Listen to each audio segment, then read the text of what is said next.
Bismillahirrahmanirrahim. Welcome back to my channel. This video, I just want to show you a comparison between two different kind of VNAs. The first one that I have is called ZVA24. This one is from 10 megahertz all the way up to 24 gigahertz. So this looks like a beast actually. When you look at this, it actually looks like a beast. It's quite huge, humongous, and things like that. Still, it's a two-port VNA. But instead of having a N-type connector, this thing actually has a K connector, which is sort of like it's known as K connector, but it's sort of like actually an SMA based connector, which looks something like this. The cable looks something like this. Both sides has SMA female and SMA male. This is how this looks like. So this is ZVA24. As you can see, this thing is huge.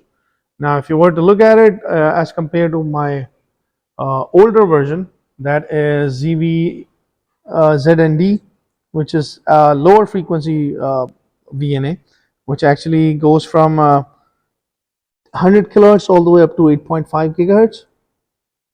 And if you can see the size, you can see the size comparison. The size is quite huge as compared to the other ones, as compared to the one on my left hand side, which is ZND, which is rated from 100 kilohertz all the way up to 8.5 gigahertz, and this one is rated for 100 all the way up to 10 megahertz all the way up to 24 gigahertz. Now what I'm doing is this. Last time I did a video on horn antennas, and specifically when it comes to horn antennas, I was using a horn antenna that looks something like this, and that has a frequency of about I was getting some frequency on my ZND, which was 8.5 gigahertz, and I wasn't getting all the peaks. But this time I have connected this to my ZVA, which is a vector network analyzer that is rated for 10 megahertz all the way up to 24 gigahertz. So we're going to look at these results, and this is how my horn antenna is connected. So I have similar horn antennas, but I have connected one to my ZVA and the other one to ZND. So let's just quickly look at it, look at my result using ZND, and let's see what are my results on my ZVA vector network analyzer. So by just quickly looking at it, all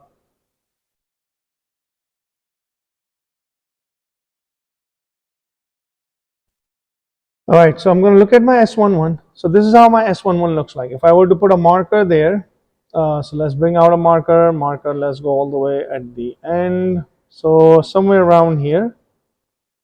So the first peak that I was getting is at about 8.29 gigahertz, and that was about negative 36 dB, so which is good. So I'm not seeing anything before that. There's no transmission before that. It's just a flat line, and then you start getting resonance at about 8.29 gigahertz. So let's exactly repeat the same thing on my ZVA24, which is this. So exactly the same horn is connected, and we want to look at our result right here. So S11, let's look at a marker. Let me just move my marker. So let's just go to my marker. Let's look at it. So yes, I am getting a peak at about negative 22 dB at 7.82. But let's look at the peak that we were interested in. This antenna is slightly different, I guess. We're getting a peak at about 8.7 gigahertz and negative 14 dB. And then I have this deeper peak, which is somewhere around 9.6 gigahertz. And then we have a lot of other resonance component which is there. So I was unable to see these resonance components which are present below negative 10 dB because the frequency restriction, because this thing is rated for from 10 megahertz all the way up to 24 gigahertz, while the ZND, it's only rated for 8.5 gigahertz. So that's why I was unable to, that's why I was unable to see those peaks. What is the major difference between these two?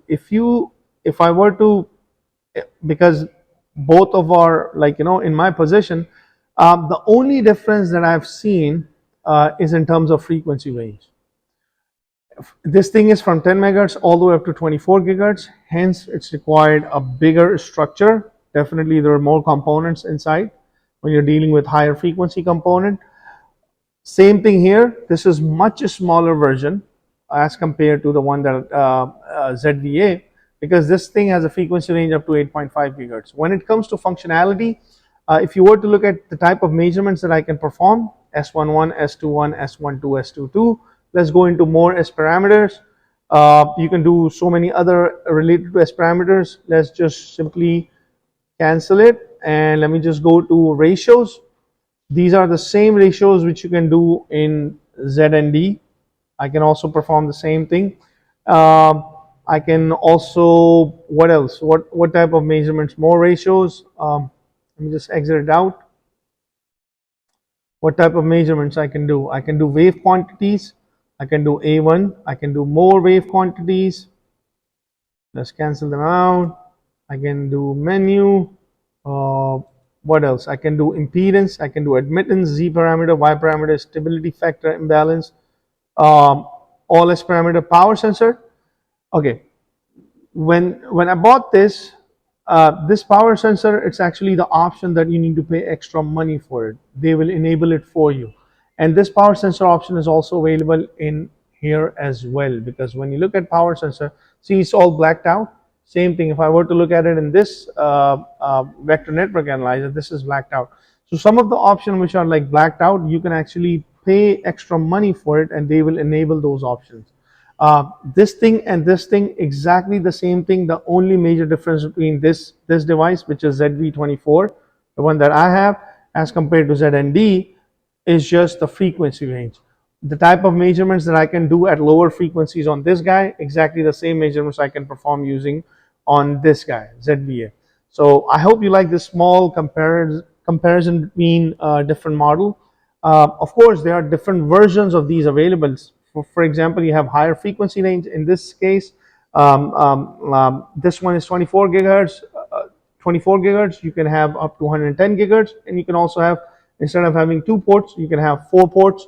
Same thing in this option, you can also have 2 ports and 4 ports and things like that. Some of the options, they normally close it. You have to pay extra money, and they will enable it using software in both of these vector network analyzers. Exactly, these are terminated at 50 megahertz, 50 ohms. So 50 ohms of impedance, 50 ohms of impedance, 50 ohms of impedance, and 50 ohms of impedance. So the reason I made this video is actually to make a small comparison between the two type of vector network analyzer. What's the difference? The options, the measurement options, you can pay extra money and they will enable it through software. But the major difference is actually the frequency. So I was basically just showing you two different, they are actually quite similar horn antennas, but they were just to show you the limitation here and the clear function that you can see on this vector network analyzer. So I hope you like this small tutorial between a comparison between a higher frequency and lower frequency network analyzer, and what kind of a difference it makes in your measurements. If you have any questions, leave it in the comment section. Don't forget to like and subscribe to my channel.